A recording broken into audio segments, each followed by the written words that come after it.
આઈએ શિવપુરાણ કથાનો પ્રારંભ કરવો હવે હું. અને આજનો દિવસ તો કેટલો રૂડો દિવસ છે કે એકાદશી છે. આજે તો ઉપવાસ હોય. આજ મને એકાદશી આપણે ગાઈએ ને, આજે મારે એકાદશીનો ઉપવાસ કરવો જ જોઈએ. એકાદશી રહેવી જ જોઈએ. કોને ન રહેવાય? બીમાર હોય તેને એકાદશી ન રહેવાય, વયોવૃદ્ધ હોય તેમને એકાદશી ન રહેવાય, જે તીર્થયાત્રી હોય એકાદશી ન રહે તો તેને દોષ ન લાગે, અતિથિ હોય એકાદશી ન રહે તો તેને દોષ ન લાગે, કોઈને ઘરે મહેમાન થયા હોય અને જો એકાદશી ન થઈ શકે તો દોષ લાગતો નથી. આવા ઘણા બધા નિયમો એકાદશીના છે. શુક્લ પક્ષની એકાદશી એ ભગવાન વિષ્ણુની પૂજા માટે છે. કૃષ્ણ પક્ષની એકાદશી એ મહાદેવની પૂજા માટે છે. શુક્લ પક્ષ આખો ભગવાન વિષ્ણુનો છે અને કૃષ્ણ પક્ષ આખો ભગવાન મહાદેવનો છે. મહાદેવની પૂજા અર્ચન બધું જ કૃષ્ણ પક્ષમાં. જેટલો મહિમા ત્રયોદશીનો છે એટલો જ મહિમા કૃષ્ણ પક્ષની અષ્ટમીનો છે, કૃષ્ણ પક્ષની એકાદશીનો છે. અને સોમવારનો તો સર્વત્ર મહિમા છે. અને સોમવાર લક્ષ્મી દેવીનો વાર છે. તો આઈએ ધન એકાદશી. ધન એકાદશી કરીએ તો વૈકુંઠ પામે. ધન એકાદશી કરીએ તો વૈકુંઠ પામે.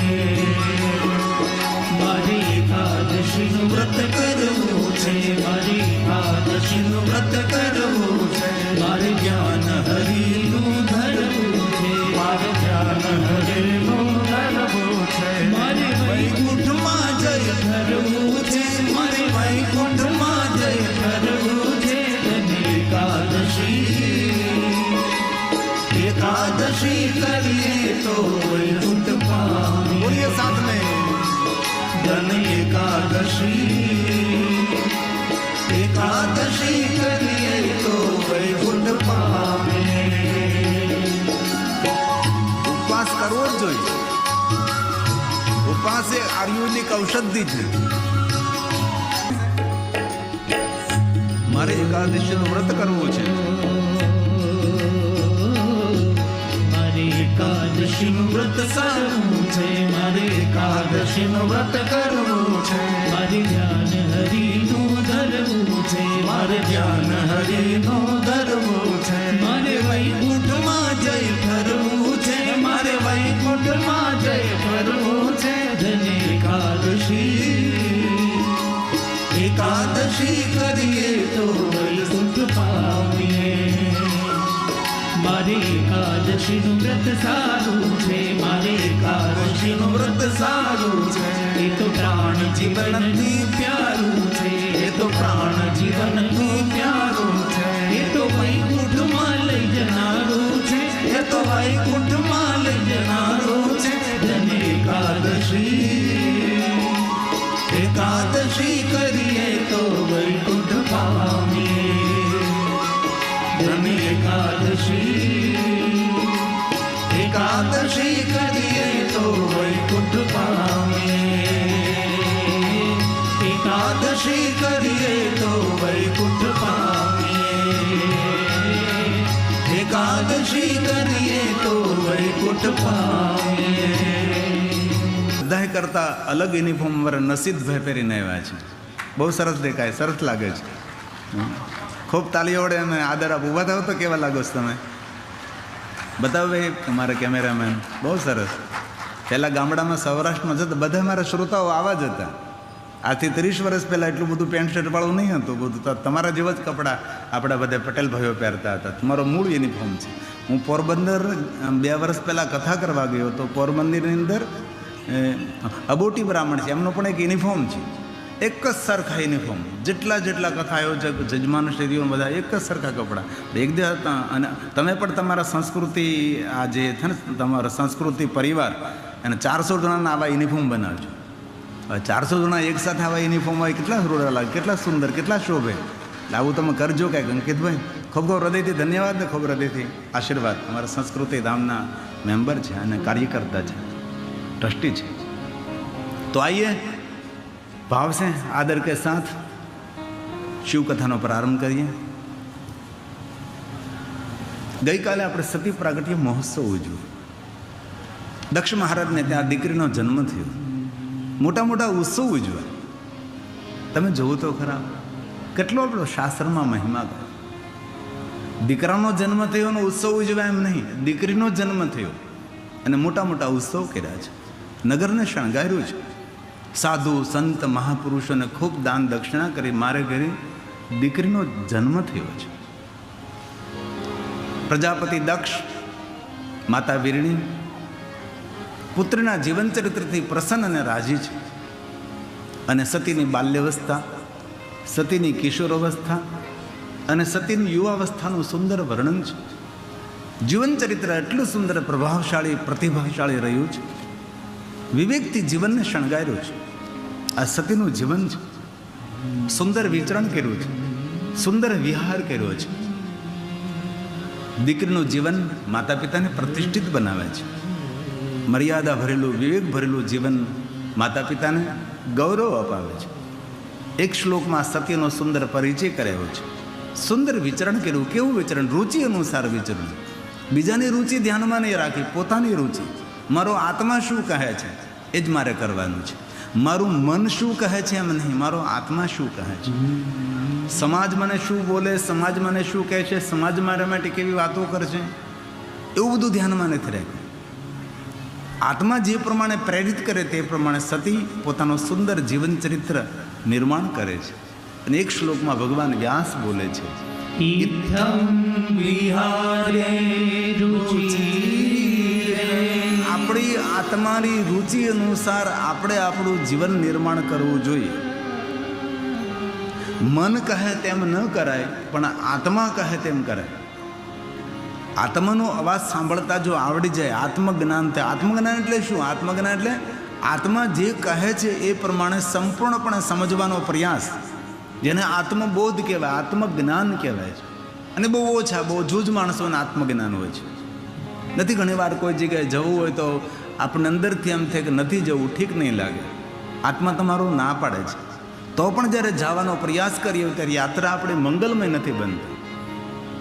તેથી આત્માને ઓળખો. આપણે લગભગ 2 દિવસ કે કાલે જ ભજન ગાયું તો આત્માને ઓળખા વિના ભવ.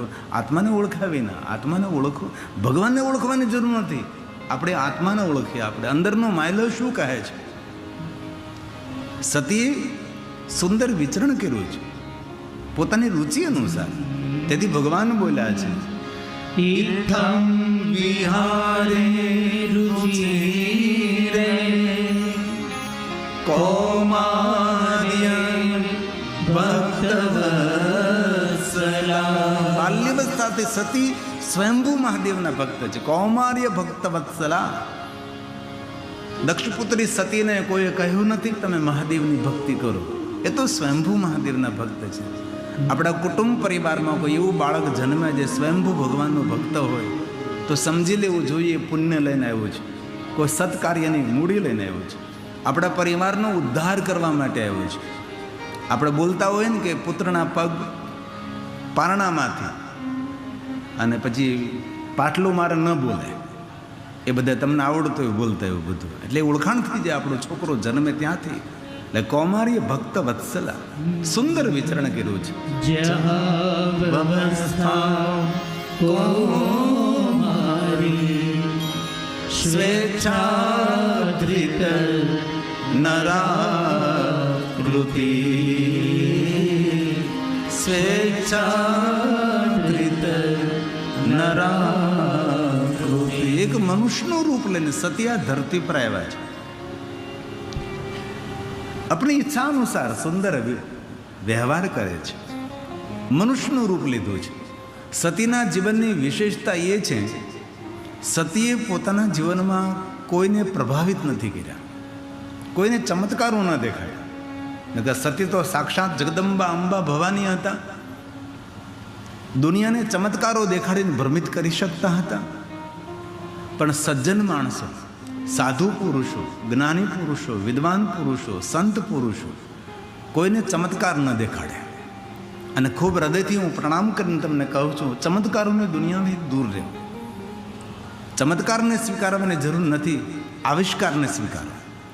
ચમત્કારથી જીવન આપણું નિર્માણ નહીં થાય. આવિષ્કારથી જીવન નિર્માણ થશે. આવિષ્કારનો અર્થ શું છે? આવિષ્કાર એટલે કોઈ સર્જનાત્મક પ્રવૃત્તિ કરો, સર્જન કરો. આ બધા આવિષ્કારો થયા છે. આપણા જેવા માણસોએ માઇક બનાવ્યા, આપણા જેવા માણસોએ કેમેરા બનાવ્યા, આપણા જેવા માણસોએ ટેલિવિઝન બનાવ્યા, એલઈડી બનાવી, લાઇટનું સંશોધન કર્યું, પંખાનું સંશોધન કર્યું, ટ્રેન બનાવી, પ્લેન બનાવ્યું, સ્ટીમરો બનાવી. કોને બનાવી? આપણા જેવા માણસોએ બનાવે છે. ચમત્કારથી નથી થતું. આવિષ્કાર, મહેનત, બુદ્ધિનો સંપૂર્ણ પ્રયોગ. ત્યારે વિજ્ઞાનનો યુગ છે. જ્ઞાન જરૂરી છે. જ્ઞાનથી વિજ્ઞાન પ્રગટ થાય. વિશેષ પ્રકારનું જ્ઞાન એટલે વિજ્ઞાન. તો બહુ હૃદયની પ્રાર્થના કરું છું, ચમત્કારોની દુનિયાથી ભ્રમિત ન થવું. આ દુનિયામાં કોઈ ચમત્કાર નથી હોતો. વાસ્તવિકતાને સ્વીકારવાનો પ્રયાસ કરો. ઘણીવાર મેં જોયું છે બહેનોના જીવનમાં, ગામડાઓની અંદર બહેનોની એક અવસ્થા એવી આવે છે કે એ અવસ્થા તેને માનસિક રીતે હતાશ ને નિરાશ કરી દે. 40, 42, 45 કે 50 પછીની એક પીરિયડ એવો આવે, એક સમય એવો આવે કે એના જીવનમાં ખૂબ મોટું પરિવર્તન થતું હોય છે. જ્યારે માનસિક બીમાર પડી જાય, શરીરથી બીમાર પડી જાય, ખાય નહીં, પીવે નહીં, મોઢું ચડાવી રાખે, કોઈ સાથે વ્યવહાર સરખો કરે નહીં, સ્વભાવ ચીચડીઓ થઈ જાય, ત્યારે લોકો દોરા ધાગા કરાવવા લાગે. અમુક લોકો પાસે લઈ જાય, વાળ પકડીને તેને મારે. આ બધું જુઠ્ઠું છે. એ 5 થી 6, 7 વર્ષ હર કોઈ બહેનોના જીવનમાં એ સમય આવતો હોય છે. એ સમયની અંદર એ બહેનોને સાચવી લેવી જોઈએ. મારે ઘણું અહીંથી ન બોલાય, કારણ કે વ્યાસપીઠની કોઈ મર્યાદા હોય છે. એ સમયમાં આપણી બહેન દીકરીઓને, વવારોને, ઘરની માતાઓને સાચવી લેવી જોઈએ. એ સમયમાં દાણા જોવા, એ સમયની અંદર પછી બીજું કાંઈ કરવું, ત્રીજું આ તે બધું કરવું, એમાં બને ત્યાં સુધી દૂર રહેવું આપણે. અને ચમત્કારની દુનિયાથી હજારો યોજન દૂર રહેજો. આપણા ગુજરાતી લોકો ચમત્કારની દુનિયામાં બહુ ભ્રમિત થાય છે. આ દુનિયામાં કોઈ ચમત્કાર નથી હોતો. રોજ સૂર્યનારાયણ ઉગે છે, મોટા મોટો ચમત્કાર છે. વૃક્ષો ઉગે છે, ફૂલ આવે છે, ફળ આવે છે, ધરતી કેટલું ધન આપે છે. ક્યાં ચમત્કાર રહ્યો? આ ધરતી છોડીને કોઈ પણ જાય, પ્રકૃતિને કોઈ ફરક નથી પડતો. હંમેશા સમંદર ભરતીને ઓટમાં હંમેશા ગાંજતો ગુંજતો રહે છે. ગંગાનો જલપ્રવાહ નિરંતર વહેતો રહે છે. રોજ ફૂલ ખીલે છે. ગમે તેટલા મોટા માણસ આ ધરતી છોડીને જતા રહે, આ પૃથ્વીને, પ્રકૃતિને કોઈ ફરક નથી પડતો. આ ધરતી પર આપણી જરૂરિયાત કેટલી? આંગળીમાં આપણે, જલમાં આપણે આંગળી બોળીએ અને આંગળી લઈ લઈએ, જેટલી વાર પાણીમાં જગ્યા રહે એટલી જરૂરિયાત આ દુનિયામાં આપણી છે. એટલે બધું જ માથે લઈને ફરવું નહીં. આપણે નહીં હતા ત્યારે પણ દુનિયા સરસ રીતે ચાલતી હતી. આપણે છીએ તો પણ દુનિયા સરસ રીતે ચાલે છે. આપણે નહીં હોય તો પણ દુનિયા અત્યાર કરતાં પણ સારી રીતે ચાલતી રહેવાની છે. તેથી જે કાંઈ કાર્યમાં છે આપણે નિમિત્ત માત્ર છીએ. ભગવાન આપણને અવસર આપે છે.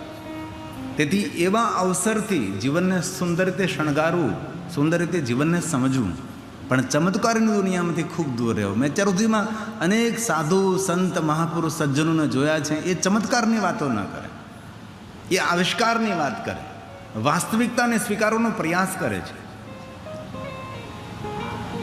અને સતીના જીવનની વિશેષતા એ છે કે સતીએ કોઈને ચમત્કાર ન દેખાડ્યો. નકર સાક્ષાત જગદંબા હતી, અંબા ભવાની હતી. ધારે તો મોટા મોટા ચમત્કારો દેખાડીને દુનિયાને ભ્રમિત કરી શકતા હતા સતી. પણ મહાપુરુષો કોઈ દિવસ કોઈને ચમત્કાર ન દેખાડે.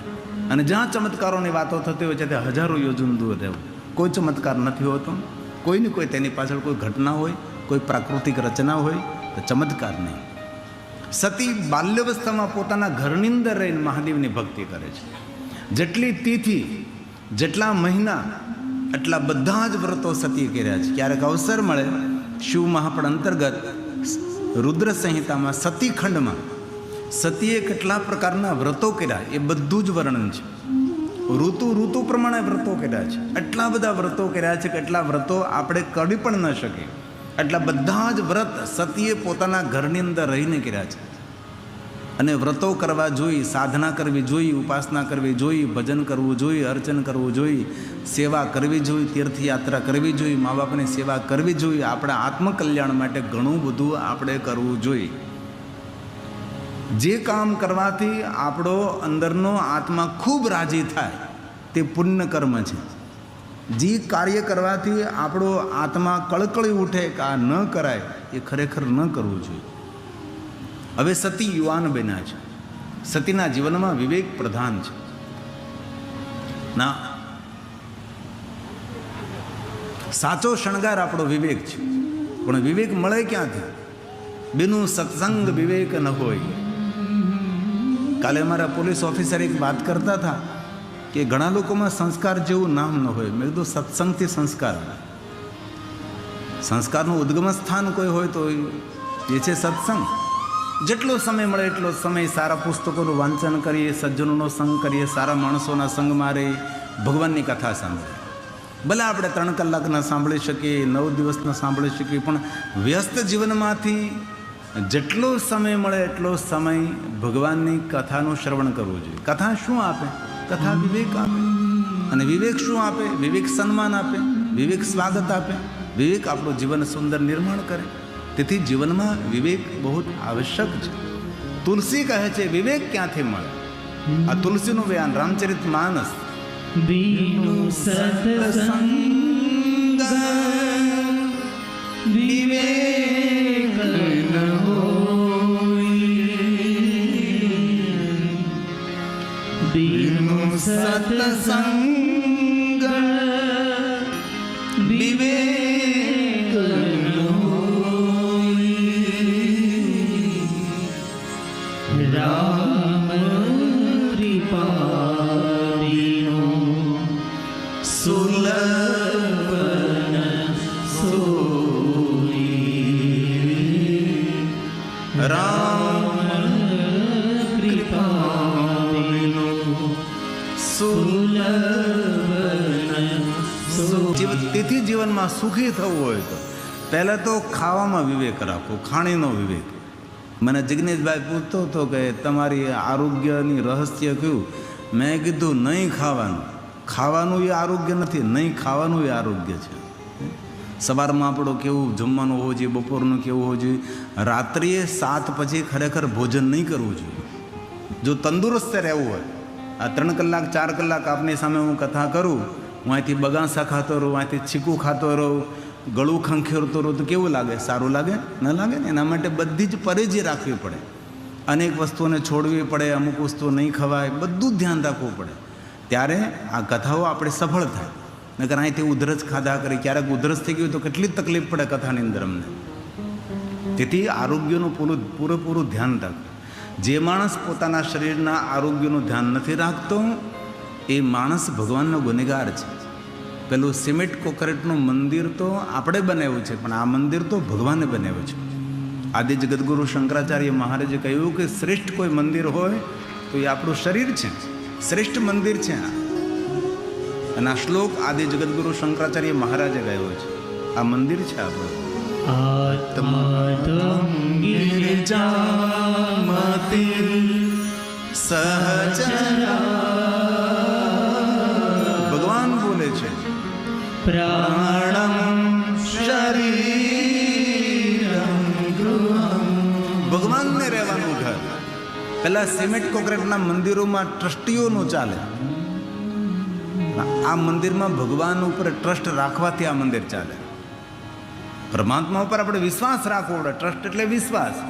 પરમાત્મા પર જ્યારે વિશ્વાસ અને ભરોસાથી જીવન જીવીએ ત્યારે આ મંદિર સુરક્ષિત રહે છે. ભગવાનનું આપેલું મંદિર છે. બાહ્ય પવિત્રતા અને ભીતરી પવિત્રતા બંને પવિત્રતાની જરૂર છે. બાહ્ય પવિત્રતા તો કે સ્નાન કરીએ, સારી રીતે નાહીએ આપણે, એ બાહ્ય પવિત્રતા છે. જેના નખ મોટા હોય, નખમાં મેલ ભર્યો હોય, દાંત ગંદા હોય, લક્ષ્મી તેનાથી રૂઠે. જેના શરીરમાંથી દુર્ગંધ આવતી હોય, જેના કપડાં ગંધાતા હોય, એ માણસથી લક્ષ્મી દૂર ભાગે છે. તેથી આપણા શરીરમાંથી દુર્ગંધ નહીં આવવી જોઈએ, આપણા કપડામાંથી દુર્ગંધ નહીં આવવી જોઈએ, આપણે નખ મોટા મોટા ન હોય જોઈએ, નખમાં ગંદવાડ નહીં ભરેલો હોવો જોઈએ, દાંત ગંદા નહીં હોવા જોઈએ. તેનાથી રાહુ હંમેશા આપણા ઉપર ક્રૂર દ્રષ્ટિ કરે છે. તેથી આપણું શરીર એકદમ સ્વસ્થ. બાહ્ય પવિત્રતા સાબુ લે લે, પાણી લે લે, મલમલ કાયા ધોઈ. બાહ્ય પવિત્રતા સ્નાનથી આવે. ભીતરી પવિત્રતા સત્સંગથી આવે છે. જેટલો સમય મળે એટલો સમય ભગવાનનો આપણે સત્સંગ કરીએ તો ભીતરી પવિત્રતા આવે. બાહ્ય પવિત્રતાથી આપણે ફ્રેશ લાગીએ, પણ ભીતરી પવિત્રતા હંમેશા આપણને આનંદ આપે, આપણને આનંદિત રાખે. તેથી ભીતરી પવિત્રતા માટે સાધના કરવી પડે, ઉપાસના કરવી પડે, ભગવાનનું નામ સ્મરણ કરવું પડે, સારા કામો કરવું પડે, સારું ચિંતન કરવું પડે, સારું વિચારવું પડે. ત્યારે આપણને ભીતરી પ્રસન્નતા મળે. ત્યાર પછી આપણે બોલી શકીએ ચિદાનંદ રૂપમ શિવોહમ શિવોહમ, હે શિવ હું તારો અંશ છું, આનંદ સ્વરૂપ છું, આનંદ ધામ છું. ત્યારે હંમેશા આપણે આનંદિત રહી શકીએ. તેથી બાહ્ય પવિત્રતા સ્નાનથી, ભીતરી પવિત્રતા સત્સંગથી આવે છે. તેથી સત્સંગથી આ મંદિર આપણું રૂપાળું બને છે, સત્સંગથી આ મંદિર આપણું સ્વસ્થ બને છે. આદિ જગદગુરુ શંકરાચાર્ય મહારાજના શબ્દો છે. આત્મા ગિરિજામતિ સહચરા પ્રાણં શરીરં ગૃહં પૂજા તે વિષયોપભોગ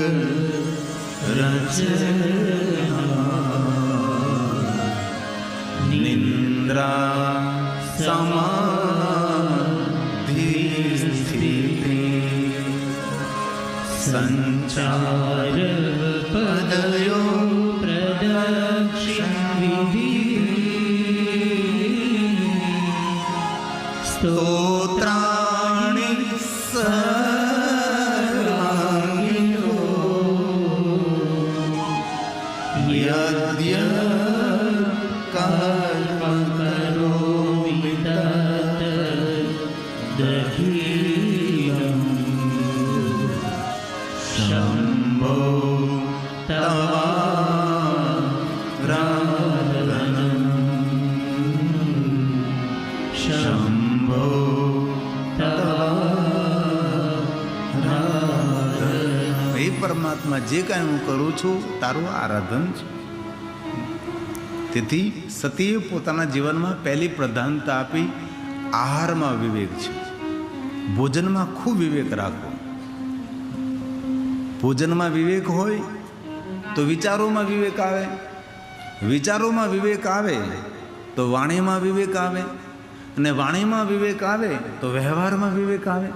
તો આપણી શોભા હંમેશા વધતી રહે. સમાજમાં માન સન્માન પ્રતિષ્ઠા બધું જ આપણને મળે છે. મૂળ વિવેક છે. જીવનનું કોઈ મૂળ હોય, જીવનનું કોઈ રહસ્ય હોય તો વિવેક છે. અને વિવેક સભર વાણી બોલવી. મનમાં અને મુખમાં આવે એ બધું જ બોલી નાખો એ આપણી મૂર્ખતા છે. મનમાં અને મુખમાં આવે એ બધું બોલી ન શકાય. નથી ઘણા કહેતા હું તો ભાઈ મોઢો મોઢ ગમે ન કહી દઉં, ન કહેવાય, કોઈ દિવસ ન કહેવાય. આપણે મનમાં સમજી લેવાય. અવસર આવતા એ જ વાત મીઠી વાણીમાં સમજાવીને વિચારીને તેને વાત કરાય. તેથી બોલવામાં ખૂબ ધ્યાન રાખો. ઘરને સ્વર્ગ બનાવવા માટે ફર્નિચરની જરૂર નથી, સારા નેચરની જરૂર છે, સારા સ્વભાવની જરૂર છે. તો ઘર આપણું સ્વર્ગ બને ને. આપણે નીતિસૂત્ર એમ કહે જે ઘરના સભ્યો મધુર વાણી બોલતા હોય એ ઘરના સભ્યોના ઘરમાં સ્વર્ગ નિર્માણ થાય. તેથી મધુર વાણી બોલવી. કોઈ પણ કડવી વાત હોય એ મીઠપથી કહી શકાય છે. પ્રેમને ઘોળીની એ વાતને કહી શકાય છે, પણ વાત કરવાની કલા આપણી પાસે હોવી જોઈએ. તેથી કોઈને પણ કડવા શબ્દો, માઠા લાગે તેવા શબ્દો ન કહેવાય. દુનિયાનું મોટામાં મોટું કોઈ વશીકરણ હોય તો મીઠી વાણી છે. વશીકરણના કોઈ મંત્રો હોય કે નહીં આપણને ખબર નથી. આપણે એવો કંઈ પ્રયોગ કર્યો નથી કે બીજાને વશ કરવા માટે કોઈ મંત્રનો અનુષ્ઠાન કરો. આમ તમે જુઓ આપણે કેટલા ભાગશાળી કે આપણે ડૂમમાં બેઠા છીએ. અત્યારે ટેલિવિઝનમાં જે જુઓ તે બધા જ મારા બહેનો ભાઈઓ બધા મંડપની બહાર બેઠા છે. એમને ખૂબ તાલીઓ વડે આશીર્વાદ આપો કે બહાર બેસીને પણ ભગવાનની કથાનું શ્રવણ કરે છે. ખુલ્લી જગ્યામાં બેઠા છે અને ભગવાનની કથા શ્રવણ કરે છે. આ બધા જ ભગવાનના પરમ ભક્તો છે અને ભગવાન મહાદેવના આશીર્વાદના પાત્ર છે. એમના સૌનું સર્વ રીતે કલ્યાણ થશે. અને બહુ હૃદયથી કહું છું, કથા સાંભળેલી કોઈ દિવસ નિષ્ફળ જતી નથી. અવસર આપતા એક કથા ભગવાનનું ફળ મળે મને અને મળે જ. કામના મનોકામના ભગવાન પૂર્ણ કરે જ. આપણી યોગ્યતા અનુસાર જેટલી આપણી યોગ્યતા હોય એ પ્રમાણે ભગવાન આપણને આપે. જેવું આપણું પાત્ર આપણું વાટકી જેવડું હોય તેટલું જ મળે. પાત્ર આપણું મોટું હોય તો વધારે મળે. જેવા આપણે પાત્ર બની. મીઠા સબસે બોલીએ આજથી દ્રઢ સંકલ્પ કરવાનો છે. દુશ્મનો સાથે પણ મીઠું બોલવાનું, શત્રુઓ સાથે પણ મીઠી વાણીથી પ્રયોગ કરવાનો. કોઈનું અપમાન કરવું ને તો મીઠી વાણીથી થઈ શકે છે, જો કરતા આવડે ને તો. મીઠા શબ્દોથી પણ કોઈનું અપમાન કરી શકાય છે, પણ એને ખબર પડે કે અમારું અપમાન કરે છે એમ. ભાષા એક કલા છે, બોલવું એક મોટામાં મોટી કલા છે. આ ધરતી પર 10,000 માણસો જન્મે ને ત્યારે એક વક્તા જન્મે, અને 1,00,000 માણસો જન્મે ને ત્યારે એક ભક્ત જન્મે, અને કરોડો માણસો જન્મે ને ત્યારે એક દાતા જન્મે. દાતારી તો ભાગ્ય જ કોઈને મળે છે, દાતારી સૌને ન મળે, ઉદારતા સૌને ન મળે. તેથી અમારા શાસ્ત્રોમાં એમ કહ્યું કે દાતા દેવ કરતાં પણ શ્રેષ્ઠ છે. દેવના કાર્યો ક્યારે થાય? જ્યારે કોઈ દાન કરે છે. તે દાનવીર છે એ દેવ કરતાં પણ મહાન તેને કહ્યો છે. તેથી આજથી આપણે સૌએ સંકલ્પ કરવાનો છે, આજથી મેં મીઠી વાણી બોલું છું, ઘરમાં, બહાર, વ્યવહારમાં. સુનિए जरा. मीठा सबसे बोलिए, सुख उपजे ચારો તરફથી સુખ મળે, સન્માન મળે, માન મળે, બહુમાન મળે. મીઠી વાણીમાં અદ્ભુત શક્તિ છે. એમાં સત્યસભર મીઠી વાણી હોય એટલે તમે દુનિયા જીતી જાઓ. દુનિયાને જીતવા માટે તલવાર નહીં, બંદૂક નહીં, પૈસા તો નહીં જ. પૈસાથી દુનિયાને ના જીતી શકાય, એ તો વ્યવસ્થા છે, એક સગવડ છે આપણી. પણ દુનિયાને જીતવા માટે એક જ સત્યસભર મધુર વાણી. કોઈ કહે ને કે સત્ય કડવું હોય, કોઈ દી હોય જ નથી, તેને કહેતા નથી આવડતું. સત્ય કોઈ દી કડવું હોય? સત્ય તો સુખ આપે, સત્ય તો શાંતિ આપે, પ્રતિષ્ઠા આપે, માન આપે. આપણે બોલીએ સત્યમ શિવમ સુંદરમ, શા માટે બોલી દે? સત્ય જેવું કઈ વસ્તુ સુંદર હોઈ શકે છે? સત્ય એ જ કલ્યાણ છે ને કલ્યાણ એ જ સુંદર છે. ઘણા માણસો એવું સમજે કે ભગવાનને પુષ્પ ચડાવીએ, બિલોપત્ર ચડાવીએ, દૂધ ચડાવીએ, એ જ શિવ પૂજા. પણ શિવમાં આપણે ગ્રંથની અંદર કહ્યું, શિવ રહસ્યમ ગ્રંથની અંદર કહ્યું કે જેના હૃદયમાં સૌ પ્રત્યે કલ્યાણનો ભાવ પ્રગટ થાય એ દુનિયાનો મોટા મોટો મહાદેવનો ભક્ત છે. શિવ શબ્દનો અર્થ જ કલ્યાણ છે. શત્રુઓ પ્રત્યે પણ કલ્યાણનો ભાવ, દુશ્મનો પ્રત્યે પણ કલ્યાણનો ભાવ. આવો જ્યારે ભાવ હૃદયમાં પ્રગટ થાય ત્યારે સમજી લેવું તમે મહાદેવના પરમ ભક્ત છો. ભસ્મનું ત્રિપુર્ણ કરવું, રુદ્રાક્ષને ધારણ કરવા, એ તો બધું યુનિફોર્મ છે આપણું. આપણી પોતાની ઓળખાણ છે કે અમે મહાદેવના ભક્ત છીએ, ચિહ્ન છે. સાચો મહાદેવનો ભક્ત તો તેને જ કહ્યું છે સૌ પ્રત્યે કલ્યાણનો ભાવ. ભલે કોઈને કંઈ આપી ન શકીએ આપણે, પણ બીજાના માટે શુભ ચિંતન તો કરી શકીએ ને આપણે. બીજા માટે શુભ ભાવ તો પ્રગટ કરી શકે ને. ભાવ ભાવાકરમ શિવમ, તે જ કલ્યાણકારી મહાદેવનું સ્વરૂપ છે. તેથી આજથી કથા સાંભળ્યા પછી આપણી વાણી સુધરવી જોઈએ. ઘણા લોકોના કેવું હોય ખબર? હાથ એમ ના હોય પણ જીભ કવાડા કાપવાની હોય. હાથ એના ખૂબ મીઠા હોય, ખૂબ દાન કરતો હોય, ખૂબ આપતો હોય, બધું, પણ બોલીને બધું બગાડતા હોય છે. એવું કોઈ દિવસ નહીં કરવાનું. આથી દ્રઢ સંકલ્પ, ભલે માળા કરો કે ન કરો, પૂજા કરો કે ન કરો, તમારા હિતમાં છે, કરો તો વધારે સારું. પણ આજથી મીઠી વાણી બોલવાનો પ્રયાસ કરજો. જો તમે તમારા પરિવારમાં, કુટુંબમાં તમને માન સન્માન મળવા લાગે. મીઠી વાણી એ મધુરતા છે, મીઠી વાણી એ અમૃત છે. તેથી જરા સુનિએ. मीठा सबसे बोलिए, સુખ ઉપજે